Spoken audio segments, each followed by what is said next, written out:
മാനവരാശിക്കുമേലുള്ള ദൈവത്തിൻ്റെ കരുതൽ അവർണ്ണനീയമാണ്. തൻ്റെ ഛായയിലും സാദൃശ്യത്തിലും സൃഷ്ടിച്ച് പ്രിയമക്കളായി വഴി നടത്തി സ്വർഗരാജ്യത്തിൻ്റെ സമ്പന്നതയിലേക്ക് ദൈവം അവരെ കരം പിടിച്ചുയർത്തുന്നു. ആ മഹനീയമായ രക്ഷാകര പദ്ധതിയിൽ ദൈവത്തോടൊപ്പം പങ്കാളികളാകുന്ന അനേകർ അവരുടെ സമർപ്പണം അനവധി ആത്മാക്കളെ സത്യപ്രകാശത്തിലേക്ക് നയിക്കുന്നു. എക്കാലവും ദൈവം പ്രത്യേകമായി തിരഞ്ഞെടുക്കുന്ന ശുശ്രൂഷകരെ തൻ്റെ സാന്നിധ്യാവബോധവും ആത്മീയ ബോധ്യങ്ങളും നൽകി അവിടുന്ന് വളർത്തുന്നു.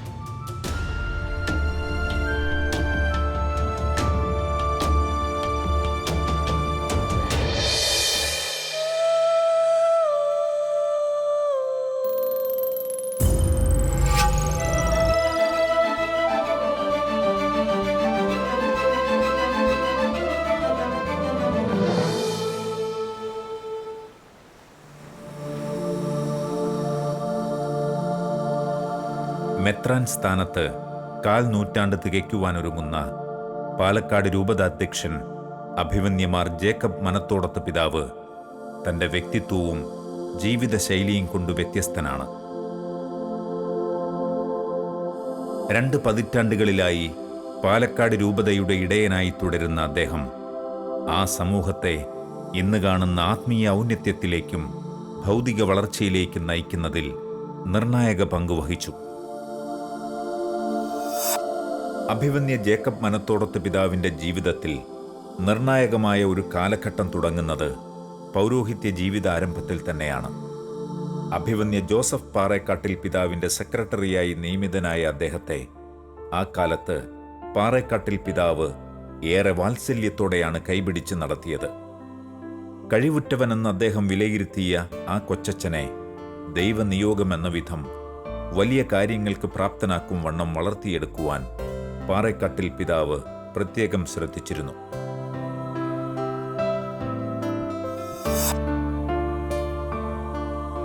സെമിനാരിയിൽ അധ്യാപക സ്ഥാനത്ത് തുടരവെയാണ് പൗരോഹിത്യ സ്വീകരണത്തിൻ്റെ 20ാം വർഷത്തിൽ അദ്ദേഹം മെത്രാൻ സ്ഥാനത്തേക്ക് നിയോഗിക്കപ്പെടുന്നത്. അന്നോളം ജീവിതത്തിൽ ഏറ്റെടുക്കേണ്ടി വന്നിട്ടുള്ള ദൗത്യങ്ങളും വിശിഷ്യ അഭിമന്യ പിതാവിനോട് അതിരൂപതാ നേതൃത്വത്തിനുള്ള വലിയ താൽപ്പര്യവും പരിഗണിച്ച് അനേകർ മുമ്പേ തന്നെ പ്രതീക്ഷിച്ചിരുന്നതെങ്കിലും പെട്ടെന്നുള്ള പ്രഖ്യാപനം തന്നിൽ അമ്പരപ്പുളവാക്കിയെന്ന് അദ്ദേഹം ഓർമ്മിക്കുന്നു.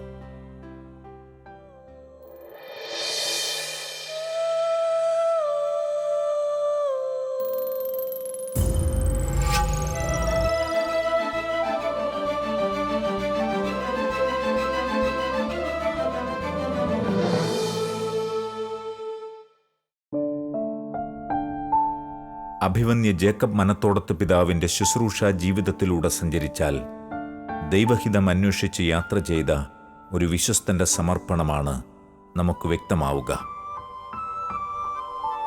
ആ വിശ്വസ്തതയും സമർപ്പണ സന്നദ്ധതയുമാണ് ആ പ്രേഷിതനെ തൻ്റെ ശുശ്രൂഷ ജീവിതത്തിൽ അനുനിമിഷം ശക്തിപ്പെടുത്തി മുന്നോട്ട് നയിച്ചത്. മെത്രാഭിഷേക വേളയിൽ തൻ്റെ ആദർശവാക്യമായി അഭിമന്യ പിതാവ് തിരഞ്ഞെടുത്തത് അവിടുത്തേക്കിഷ്ടമുള്ളത് ചെയ്യുവാൻ എന്ന വചനമാണ്. തൻ്റെ ജീവിതത്തെ എക്കാലവും ശക്തമായി സ്വാധീനിച്ച ഒരു സന്ദേശമാണ് അത് ഉൾക്കൊണ്ടിരുന്നത് എന്ന് അദ്ദേഹം സാക്ഷ്യപ്പെടുത്തുന്നു.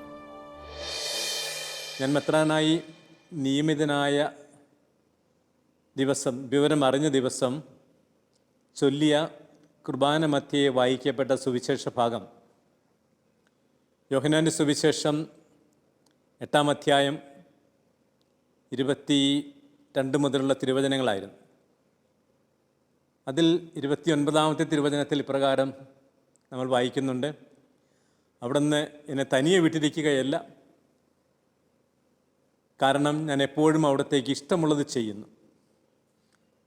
എല്ലാവരും മെത്രാന്മാരാകുമ്പോൾ എടുക്കുന്ന ഏതെങ്കിലും ഒരു മുദ്രാവാക്യമുണ്ട്.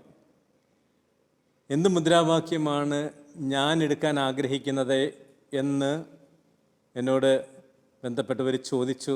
ഞാനതേപ്പറ്റി ആലോചിച്ചപ്പോൾ എൻ്റെ മനസ്സിലേക്ക് കടന്നു വന്നത് ഞാൻ മെത്രാനായി നിയമിതനായ വിവരം അറിഞ്ഞ ദിവസം വായിക്കപ്പെട്ട ആ സുവിശേഷ ഭാഗത്തിലെ ഈ തിരുവചനമായിരുന്നു. അവിടുന്ന് എന്നെ തനിയെ വിട്ടിരിക്കുകയല്ല, കാരണം ഞാൻ എപ്പോഴും അവിടത്തേക്ക് ഇഷ്ടമുള്ളത് ചെയ്യുന്നു. അതിൻ്റെ അടിസ്ഥാനത്തിൽ ഞാൻ എൻ്റെ മുദ്രാവാക്യമായിട്ട് to do what pleases him എന്നുള്ള ആ വാക്യം എടുക്കുകയുണ്ടായി. അവിടത്തേക്ക് ഇഷ്ടമുള്ളത് ചെയ്യുക, അതാണ് ഞാൻ എടുത്ത മുദ്രാവാക്യം. പിന്നീട് ഞാനൊരു പുസ്തകം വായിച്ചപ്പോൾ അതിൽ ഇപ്രകാരം സൂചിപ്പിച്ചിരിക്കുന്നതായിട്ട് ഞാൻ കണ്ടു. യേശുവിൻ്റെ മുദ്രാവാക്യം ഇതായിരുന്നു, to do what pleases him. സത്യമാണ്, ഈശോ എപ്പോഴും അവിടത്തേക്ക് ഇഷ്ടമുള്ളത്, പിതാവായ ദൈവത്തിന് ഇഷ്ടമുള്ളതാണ് ചെയ്തത്. അപ്പോൾ ഞാൻ സ്വാഭാവികമായിട്ട് ചിന്തിക്കുകയായിരുന്നു, യാദൃശികമായിട്ടാണെങ്കിലും ഞാനും അതേ വാക്യം തന്നെയാണല്ലോ എൻ്റെയും മുദ്രാവാക്യമായിട്ട് തിരഞ്ഞെടുത്തത് എന്ന്.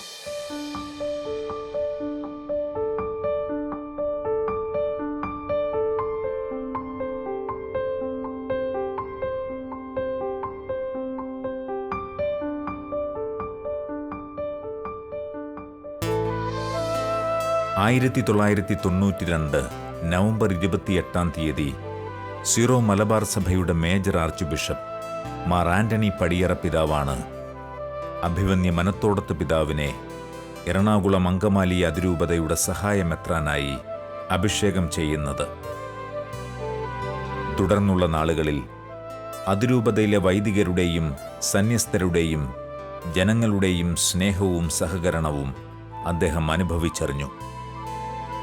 4.5 വർഷത്തോളം ആ സ്ഥാനത്ത് തുടർന്ന തന്നെ എന്നും വലിയ താൽപ്പര്യത്തോടെയാണ് അവർ കണ്ടിരുന്നതെന്ന് അദ്ദേഹം ഏറെ സന്തോഷത്തോടെ സ്മരിക്കുന്നു. കൂടുതൽ വലിയ ഉത്തരവാദിത്തങ്ങൾക്കായി കാരുണ്യവാനായ ദൈവം അദ്ദേഹത്തെ ഒരുക്കുകയായിരുന്നു.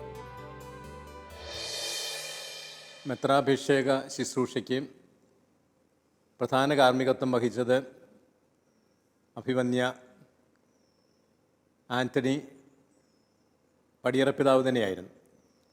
സഹകാർമ്മികരായിട്ടുണ്ടായിരുന്നത് ചങ്ങനാശ്ശേരി അതിരൂപതയുടെ അധ്യക്ഷനായ അഭിവന്യ ജോസഫ് പൗത്തിൽ പിതാവും താമശ്ശേരി രൂപതാധ്യക്ഷനായ സെബാസ്റ്റ്യൻ മങ്കഴിക്കരി പിതാവുമായിരുന്നു.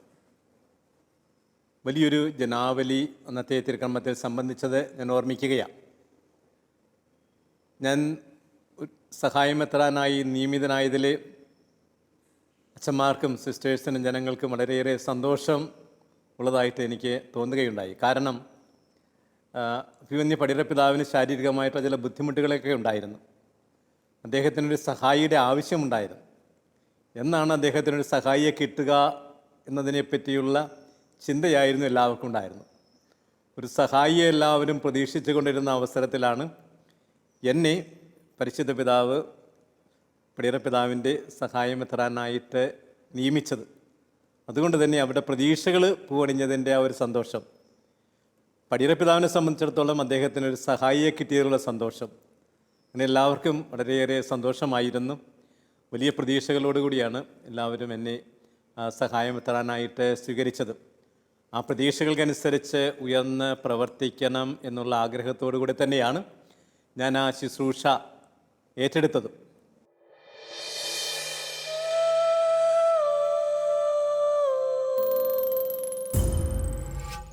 നാലര വർഷത്തോളം എറണാകുളം അങ്കമാലി അതിരൂപതയിൽ സഹായമെത്രാനായിട്ട് പ്രവർത്തിക്കാൻ എനിക്ക് സാധിച്ചു.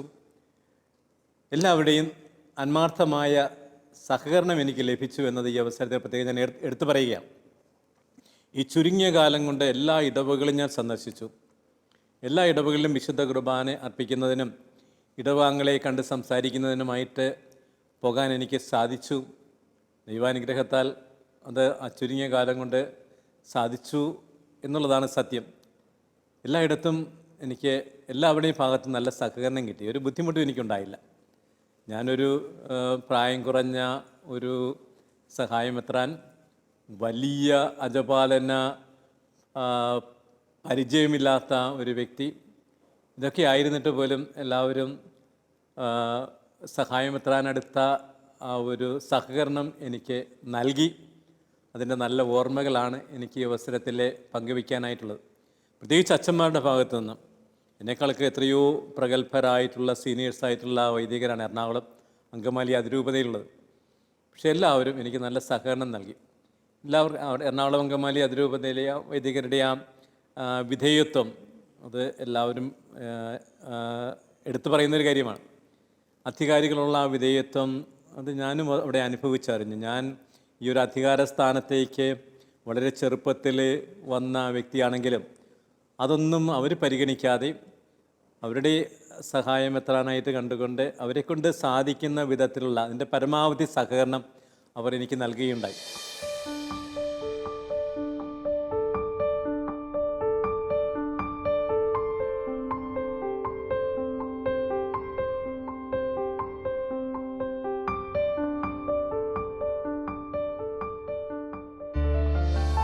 സീറോ മലബാർ സഭയുടെ ആസ്ഥാനവും അതേസമയം വലിയ ഉത്തരവാദിത്വങ്ങളുള്ള ഒരതിരൂപതയും കൂടിയായ എറണാകുളത്തെ സഹായമെത്രാൻ്റെ ഉത്തരവാദിത്വങ്ങൾ താരതമ്യേന വലുതാണ്.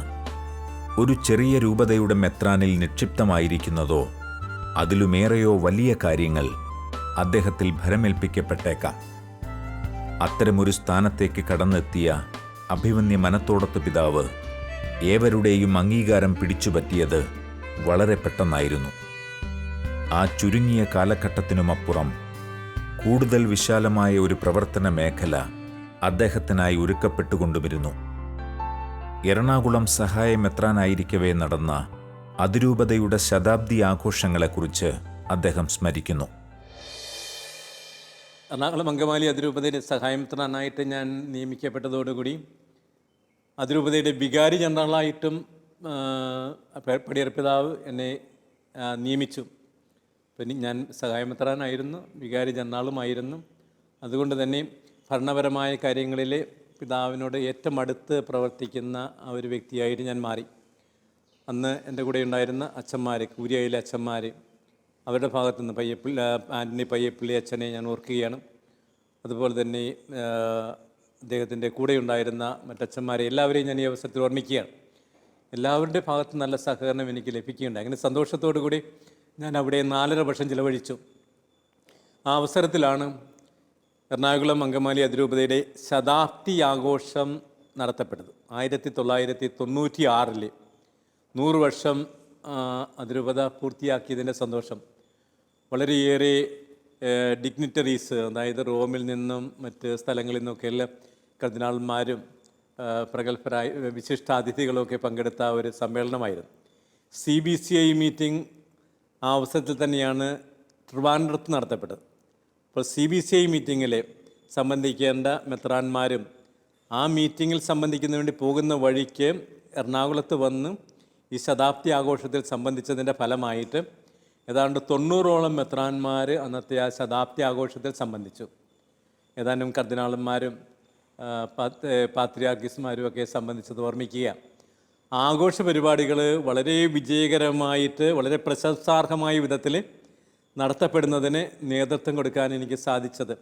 ഞാൻ നേതൃത്വം കൊടുത്തുവെന്ന് മാത്രമേ ഉള്ളൂ. പക്ഷേ അച്ഛന്മാരും സിസ്റ്റേഴ്സും ജനങ്ങളും ആത്മാർത്ഥമായിട്ട് സഹകരിച്ചതിൻ്റെ ഫലമായിട്ട് അവിസ്മരണീയമായ ഒരു സംഭവമാക്കി അതിനെ മാറ്റാൻ ദൈവം എന്നെ സഹായിച്ചു, ഞങ്ങളെ സഹായിച്ചു എന്നുള്ള കാര്യം ഈ അവസരത്തിൽ ഞാൻ പ്രത്യേകം എടുത്തു പറയുകയാണ്.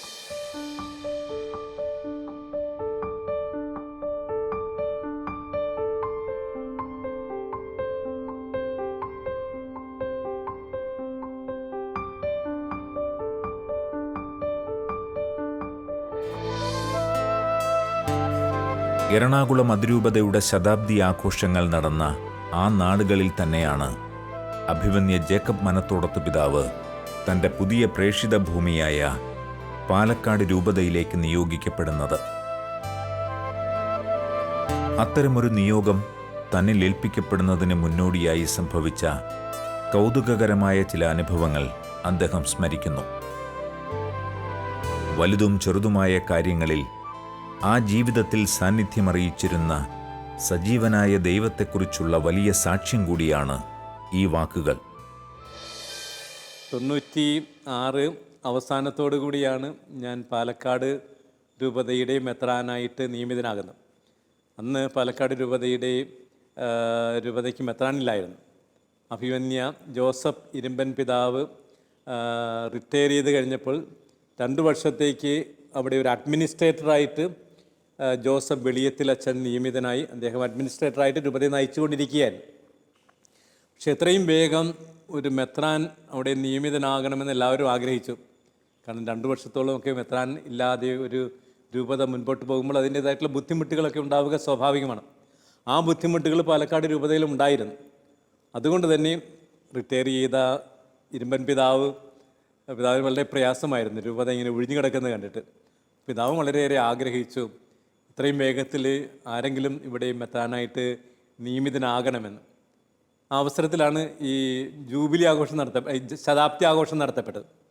അപ്പോൾ പൗരസ്ത്യ തിരുസംഘത്തിൻ്റെ പ്രീഫെക്റ്റായ കാർഡിനൽ സിൽവസ്ത്രീനി ഈ ശതാബ്ദി ആഘോഷത്തിൽ സംബന്ധിക്കുന്നതിന് വേണ്ടി എറണാകുളത്ത് വന്നിട്ടുണ്ടായിരുന്നു. അപ്പോൾ ഇരുമ്പൻ പിതാവ് അദ്ദേഹത്തെ നേരിട്ട് കണ്ട് എത്രയും വേഗത്തിൽ പാലക്കാട് രൂപതയിലേക്ക് ഒരു മെത്രാനെ നിയമിക്കണമെന്ന് ആവശ്യപ്പെടാൻ വേണ്ടി അരമനയിൽ കാത്തിരിക്കുകയായിരുന്നു. പക്ഷേ പിതാവിന് എന്തോ അസൗകര്യം വന്നതുകൊണ്ട് പിതാവ് സമയത്ത് എത്തിയില്ല. ഇരുമ്പൻ പിതാവിനാണെങ്കിൽ പാലക്കാടേക്ക് പോകാനുള്ള തിരക്കുമുണ്ടായിരുന്നു. അവസാനം പിതാവ് എന്നോട് ആവശ്യപ്പെട്ടു, ഞാനിവിടെ വന്ന് ഇത്രയും നേരം കാത്തിരുന്നു, ഈ ഒരു കാര്യം പറയുന്നതിന് വേണ്ടിയാണ് ഞാൻ കാത്തിരുന്നത്. അതുകൊണ്ട് എൻ്റെ ആ ദൗത്യം പിതാവ് ഏറ്റെടുത്ത്, അതായത് ഞാൻ ഏറ്റെടുത്തിട്ട് കാർഡിനൽ സിൽവസ്ത്രീനോട് പറയണം, പാലക്കാട് രൂപത 2 വർഷമായിട്ട് മെത്രാനില്ലാതെ കഴിയുകയാണ്, അതുകൊണ്ട് എത്രയും വേഗത്തിൽ ഒരു മെത്രാനെ അവിടേക്ക് നിയമിച്ചു കൊടുക്കണമെന്ന് പിതാവ് എനിക്ക് വേണ്ടി കാർഡിനൽ സിൽവസ്ത്രീനോട് ആവശ്യപ്പെടണമെന്ന് പിതാവ് എന്നോട് ആവശ്യപ്പെട്ടു. ഞാൻ പറഞ്ഞു ഞാൻ ചെയ്തോളാം, കാരണം പിതാവ് അത്രയും നേരം അവിടെ കാത്തിരുന്നത് ഞാൻ കാണുന്നുണ്ടായിരുന്നു. എന്നിട്ട് ഞാൻ കാർഡിനൽ സിൽവസ്ത്രീനെ കണ്ടപ്പോൾ ഞാൻ പറഞ്ഞു, ആ പാവം പിതാവ്, ഇത്രയും പ്രായമുള്ള പിതാവ് ഇത്രയും നേരം ഇവിടെ വന്ന് കാത്തിരുന്നു, ഈ ഒരു കാര്യം പറയുന്നതിന് വേണ്ടിയാണ് കാത്തിരുന്നത്. അതായത് പാലക്കാട് രൂപത ഒഴിഞ്ഞു കിടക്കുകയാണ്, 2 വർഷമായിട്ട് ഒഴിഞ്ഞു കിടക്കുകയാണ്. അവിടെ ഒരു അഡ്മിനിസ്ട്രേറ്ററാണ് ഇപ്പോൾ ഉള്ളത്. അഡ്മിനിസ്ട്രേറ്റർ മാത്രം ആകുന്ന ഒരു സാഹചര്യത്തിൽ രൂപതയ്ക്കുണ്ടാകുന്ന ബുദ്ധിമുട്ടുകളൊക്കെ അവിടെയുണ്ട്. അതുകൊണ്ട് കഴിയുന്നതും വേഗത്തിൽ ഒരു മെത്രാനെ, അനുയോജ്യനായ ഒരു മെത്രാനെ അവിടേക്ക് നിയമിക്കണമെന്ന് ഞാൻ കാർഡിനൽ സിൽവസ്ത്രീനെ കണ്ട് പറഞ്ഞു. കുറച്ച് കഴിഞ്ഞപ്പോഴാണ് ഞാൻ അറിയുന്നത് ഞാൻ തന്നെ ആ സ്ഥാനത്തേക്ക് നിയമിക്കപ്പെട്ടുവെന്ന്. ദൈവത്തിൻ്റെ പരിപാലനയിൽ അത് സംഭവിച്ചു.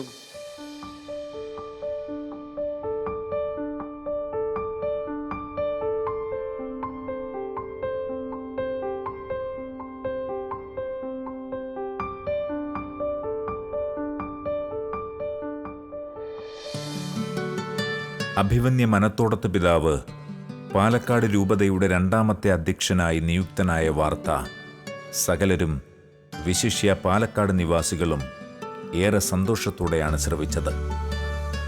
ഏറെ വ്യത്യസ്തമായ ഒരു ദേശത്തേക്ക് പറിച്ചു നടപ്പെടുന്നതിൽ ചിലരെങ്കിലും അദ്ദേഹത്തോട് ഖേദപ്രകടനവും നടത്തി. പക്ഷേ തികഞ്ഞ ദൈവാശ്രയ ബോധത്തിൻ്റെ പിൻബലത്തിൽ ഒരു വലിയ നിയോഗമായാണ് അഭിവന്യ പിതാവ് ഈ വാർത്തയെ ശ്രവിച്ചത്. ഈശോയുടെ തിരുഹൃദയത്തിനിണങ്ങിയ ഒരു രൂപത അധ്യക്ഷനായി പ്രാർത്ഥിച്ച പാലക്കാട് രൂപതാ സമൂഹത്തിന് അവിടുന്ന് തൻ്റെ തിരുഹൃദയത്തോട് ചേർന്ന് നിന്ന ഒരിടയനെ സമ്മാനിക്കുകയായിരുന്നു. 1996 ഡിസംബർ മാസം 18-ാം തീയതി ഈ വാർത്ത പ്രസിദ്ധീകരിക്കപ്പെട്ടതോടുകൂടി എല്ലാവരും അപ്രതീക്ഷിതമായിട്ടുള്ള ആ നിയമനത്തെപ്പറ്റി അറിഞ്ഞപ്പോൾ എൻ്റെ അടുത്ത് വന്ന് എന്നെ അഭിനന്ദിച്ചവരുണ്ട്, എന്നോട് പിതാവിന് പ്രയാസമുണ്ടോ എന്ന് ചോദിച്ചവരുണ്ട്. ഞാൻ അവരോട് പറഞ്ഞു, എനിക്കൊരു പ്രയാസവുമില്ല. അതാണ് ദൈവിക പദ്ധതിയെങ്കിൽ അതനുസരിച്ച് പ്രവർത്തിക്കാൻ ഞാൻ സന്നദ്ധനാണ്. സ്വന്തമായതിനെ അന്യമാക്കാനും അന്യമായതിനെ സ്വന്തമാക്കാനുമുള്ള ഒരു വിളിയാണ് ഞങ്ങളെപ്പോലെയുള്ളവരുടേതെന്ന് ഞാൻ തദവസരത്തിൽ പറഞ്ഞത് ഓർമ്മിക്കുകയാണ്. അങ്ങനെയാണ് ഞാൻ പാലക്കാട് രൂപതയുടെ മെത്രാനായിട്ട് നിയമിതനായത് എന്ന കാര്യം ഈ അവസരത്തിൽ ഞാൻ സൂചിപ്പിച്ചു എന്ന് മാത്രമേ ഉള്ളൂ.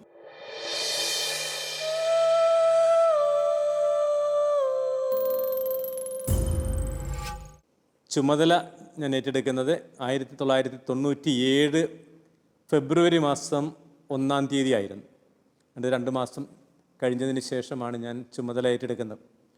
ചുമതല ഏറ്റെടുക്കുന്നതിന് മുൻപ് ഞാൻ ഡിസംബർ മാസത്തിൽ തന്നെ പാലക്കാട്ട് വന്നിരുന്നു. അന്നിവിടെ ഒരു വലിയൊരു ബൈബിൾ കൺവെൻഷൻ നടന്നുകൊണ്ടിരിക്കുകയായിരുന്നു. അതിൽ സംബന്ധിച്ചവരെ എല്ലാവരെയും കണ്ടു, എല്ലാവർക്കും ഒരു ചെറിയ സന്ദേശമൊക്കെ കൊടുത്തു. അഭിവന്യ ഇരുമ്പൻ പിതാവിനെ സന്ദർശിച്ചു. രൂപതാ കേന്ദ്രം അന്ന് പാലക്കാട് KSRTC ബസ് സ്റ്റാൻഡിൻ്റെ തൊട്ട് എതിർവശത്തായിരുന്നു രൂപതാ കേന്ദ്രവും സന്ദർശിച്ചു. അതിനുശേഷം ഞാൻ അന്ന് തന്നെ മടങ്ങിപ്പോയി. പിന്നീട് രൂപതയുടെ ചുമതല ഏറ്റെടുക്കുന്നതിന് വേണ്ടിയാണ് ഞാൻ വന്നത്. ഈ രൂപതയുടെ മെത്രാൻ സ്ഥാനം, രൂപത അധ്യക്ഷ സ്ഥാനം ഒഴിഞ്ഞു കിടന്നിരുന്ന അവസരത്തിൽ പാലക്കാട് രൂപതാംഗങ്ങളെല്ലാവരും ഹൃദയപൂർവ്വം പ്രാർത്ഥിച്ചത് ഈശോയുടെ തിരുഹൃദയത്തിന് ഇണങ്ങിയ ഒരു രൂപതാധ്യക്ഷനെ കിട്ടാൻ വേണ്ടിയായിരുന്നു. ഈശോയുടെ തിരുഹൃദയത്തിന് ഇണങ്ങിയ ഒരു മെത്രാനെ കിട്ടാനായിട്ട്. ആ വിവരം ഞാൻ ഇവിടേക്ക് നിയമിതനായ അവസരത്തിൽ ഞാൻ അറിഞ്ഞു. അതുകൊണ്ട് ഇതിൻ്റെ ചുമതല ഏറ്റെടുത്ത ദിവസം ഞാൻ അവിടെ സമ്മേളിച്ചിരുന്നവരോട് പറഞ്ഞു, നിങ്ങൾ 2 വർഷത്തോളം ഈശോയുടെ തിരുഹൃദയത്തിന് ഇണങ്ങിയ ഒരു രൂപതാധ്യക്ഷനെ കിട്ടാൻ വേണ്ടി നിങ്ങൾ പ്രാർത്ഥിച്ചു. പക്ഷെ നിങ്ങൾക്ക് അങ്ങനെ ഒരു രൂപതാധ്യക്ഷനെ കണ്ടെത്താൻ ദൈവത്തിന് സാധിക്കാതെ പോയതുകൊണ്ട് ഈശോയുടെ തിരുഹൃദയത്തിന് ഇണങ്ങിയ ഒരു രൂപതാധ്യക്ഷനാകാൻ ആഗ്രഹിക്കുന്ന ഒരാളെ ദൈവം നിങ്ങൾക്ക് തന്നു എന്ന് ഞാൻ പറഞ്ഞത് ഞാൻ ഓർമ്മിക്കുക.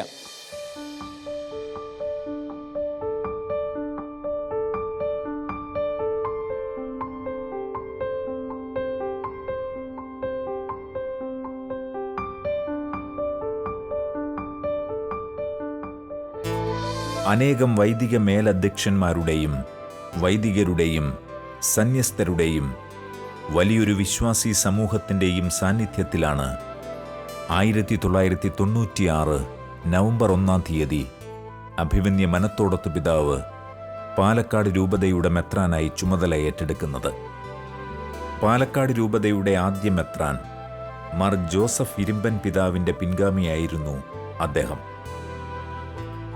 ആ നാളുകളിൽ ആരോഗ്യവാനായിരുന്നുവെങ്കിലും ഏറെ താമസിയാതെ ഹൃദയാഘാത നിമിത്തം അദ്ദേഹം ഈ ലോകത്തിൽ നിന്നും വിട പറഞ്ഞത് തനിക്ക് തീരാ നഷ്ടമായിരുന്നുവെന്നും അഭിമന്യ പിതാവ് സ്മരിക്കുന്നു.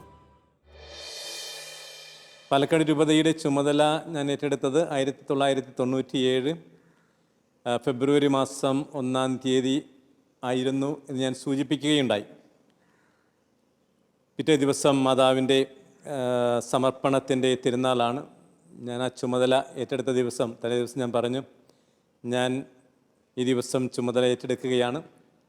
എന്നെ തന്നെ ഈ രൂപതയ്ക്ക് വേണ്ടി, രൂപതയിലെ വൈദിക ഗണത്തിന് വേണ്ടി, സന്യസ്തർക്ക് വേണ്ടി, അൽമായക്ക് വേണ്ടി ഞാൻ എന്നെ തന്നെ സമർപ്പിക്കുകയാണ്. നിങ്ങൾക്ക് വേണ്ടി എന്നെക്കൊണ്ട് ചെയ്യാൻ സാധിക്കുന്ന ശുശ്രൂഷകളെല്ലാം തികഞ്ഞ പ്രതിബദ്ധതയോടുകൂടി നിർവഹിക്കുവാനുള്ള സന്നദ്ധതയോടുകൂടിയാണ് ഞാനിവിടെ വന്നിരിക്കുന്നത്. നിങ്ങളെല്ലാവരും എനിക്കാവശ്യമായിട്ടുള്ള എല്ലാ സഹകരണങ്ങളും നൽകണം, എനിക്ക് വേണ്ടി പ്രാർത്ഥിക്കണമെന്നൊക്കെ അന്ന് ഞാൻ അവരോട്, അവിടെ കൂടിയിരുന്നവരായ എല്ലാവരോടും പറയുകയുണ്ടായി. അന്ന് ഇരുമ്പൻ പിതാവ്, റിട്ടയർ ചെയ്ത് ഇരുമ്പൻ പിതാവ് സന്നിഹിതനായിരുന്നു. ഈ വർഗീയവിധേയത്തിൽ പിതാവാണ് അന്ന് ആ തിരുക്കർമ്മത്തിന് സാക്ഷ്യം വഹിച്ചത്, കാർമ്മികത്വം വഹിച്ചത്. അഭിമന്യ പടിയറ പിതാവുണ്ടായിരുന്നു, കുണ്ടുകുളം പിതാവുണ്ടായിരുന്നു, മറ്റു ചില പിതാക്കന്മാരും ഉണ്ടായിരുന്നു. ഇവിടെ എല്ലാവരുടെയും ആ സാന്നിധ്യത്തിലാണ് ഞാൻ പാലക്കാട് രൂപതയുടെ ചുമതല ഏറ്റെടുത്തത്.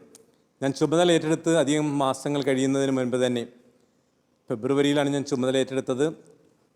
ആ വർഷം ഓഗസ്റ്റ് മാസത്തിലെ 23 അഭിമന്യ ഇരുമ്പൻ പിതാവ് തൻ്റെ നിത്യസമ്മാനത്തിനായിട്ട് വിളിക്കപ്പെട്ടു. ഏതാനും മാസങ്ങൾ മാത്രമാണ് ഞങ്ങൾ ഒരുമിച്ചുണ്ടായിരുന്നത്.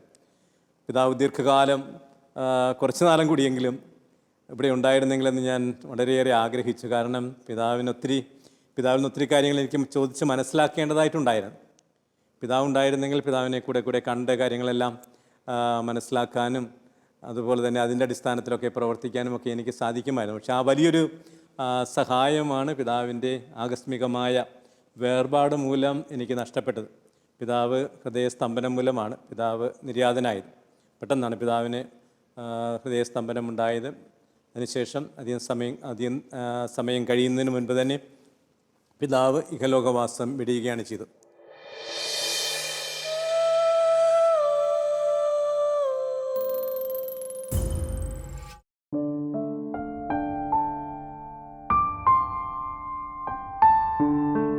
പ്രത്യേകമായ ദൈവിക ഇടപെടലുകളോടെ ഉയർന്നുവന്ന ഒരഭിഷിക്തൻ.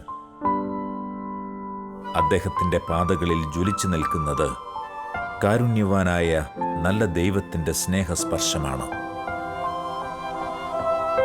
തന്നോട് ചേർന്നു നിൽക്കുന്ന ആത്മാക്കളെ എന്നും വഴി നടത്തുന്ന നല്ലിടയൻ്റെ ചിത്രം നമുക്ക് പ്രചോദനം പകരുന്നു. തികഞ്ഞ ആത്മീയ ബോധ്യങ്ങളോടെ അവിടുത്തെ അജഗണത്തിന് വഴിതെളിക്കുന്ന ഈ ഇടയന് പ്രാർത്ഥനകളിലൂടെ ബലം പകരുന്നതിനൊപ്പം ആ ദൈവിക സ്പർശത്തിനായി നമുക്കും പ്രാർത്ഥിക്കാം.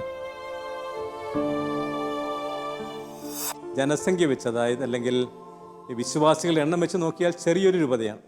60,000-ഓളം വിശ്വാസികളെ, കത്തോലിക്ക വിശ്വാസികളെ, സിറോ മലബാർ സഭാംഗങ്ങളായ കത്തോലിക്ക വിശ്വാസികളെ രൂപതയിലുള്ളൂ. ഈ ചെറിയ വിശ്വാസ സമൂഹത്തിൽ നിന്നാണ് ഇത്രയേറെ ദൈവവിളികൾ ഉണ്ടായിട്ടുള്ളത്. മൊത്തം ദൈവവിളികളെ പറ്റി ചിന്തിക്കുകയാണെങ്കിൽ ഈ രൂപതയിൽ നിന്ന് 184 വൈദികരുണ്ടായിട്ടുണ്ട്, 776 സിസ്റ്റേഴ്സ് ഉണ്ടായിട്ടുണ്ട്, 9 ബ്രദേഴ്സ് ഉണ്ടായിട്ടുണ്ട്. വളരെയേറെ ദൈവത്തിന് നന്ദി പറയാൻ വക നൽകുന്ന ഒരു കാര്യമാണ്. ഇത്രയേറെ ദൈവവിളികളുള്ള ഒരു രൂപതയായിട്ട് പാലക്കാട് രൂപത വളർന്നു കൊണ്ടിരിക്കുകയാണ്. ജെറമ്യാ പ്രവാചകൻ്റെ പുസ്തകം 29-ാം അധ്യായം 11-ാമത്തെ തിരുവചനത്തിൽ പറയുന്നത് പോലെ, എൻ്റെ മനസ്സിൽ നിങ്ങളെ സംബന്ധിച്ചൊരു പദ്ധതിയുണ്ട്, നിങ്ങളുടെ ക്ഷേമത്തിന് വേണ്ടി, നിങ്ങളുടെ നന്മയ്ക്ക് വേണ്ടി, നിങ്ങളുടെ പ്രത്യാശ നിറഞ്ഞ ജീവിതത്തിന് വേണ്ടി, ശോഭനമായ ഭാവിക്ക് വേണ്ടിയുള്ള പദ്ധതിയാണെന്ന് നമ്മൾ വായിക്കുന്നുണ്ട്. അപ്പോൾ ദൈവത്തിൻ്റെ മനസ്സിലുണ്ടായിരുന്ന പദ്ധതി നമ്മുടെ എളിയ സഹകരണത്തിലൂടെ നിറവേറപ്പെടുകയാണ്. പാലക്കാട് രൂപതയെ സംബന്ധിച്ച് എനിക്കത് പറയാൻ സാധിക്കും. ദൈവത്തിൻ്റെ മനസ്സിലുണ്ടായിരുന്ന പദ്ധതി, ആ പദ്ധതി നിറവേറപ്പെടുന്നതിന് വേണ്ടി ദൈവം എന്നെ ഇവിടേക്ക് ആനയിച്ചു. പിതാവിൽ നിന്ന് വളരെയേറെ കാര്യങ്ങൾ എനിക്ക് ചുരുങ്ങിയ സമയം കൊണ്ട് കേൾക്കാനായിട്ട് സാധിച്ചു. പല കാര്യങ്ങളും പിതാവ് എന്നോട് പങ്കുവെച്ചു. അതെല്ലാം എൻ്റെ ദൗത്യ നിർവഹണത്തിൽ എനിക്ക് വലിയൊരു സഹായമായിട്ട് മാറിയിട്ടുണ്ട്. ഏറ്റവും അധികം എന്നെ ആകർഷിച്ചത് പിതാവിൻ്റെ ലാളിത്യമാണ്, പിതാവിൻ്റെ വിശുദ്ധിയാണ്, പിതാവിൻ്റെ ആത്മീയതയാണ്, പിതാവിൻ്റെ ആ തുറവിയാണ്. എല്ലാ കാര്യത്തിലും പിതാവ് ആത്മാർത്ഥതയോടുകൂടി പിതാവ് പ്രവർത്തിക്കുമായിരുന്നു. അങ്ങനെയുള്ള ഒരു പിതാവിൻ്റെ പിൻഗാമിയായിട്ട് വരാൻ സാധിച്ചത് തന്നെ എന്നെ സംബന്ധിച്ചിടത്തോളം വലിയ ഒരു ഭാഗ്യമായിട്ട് ഞാൻ കാണുകയാണ്.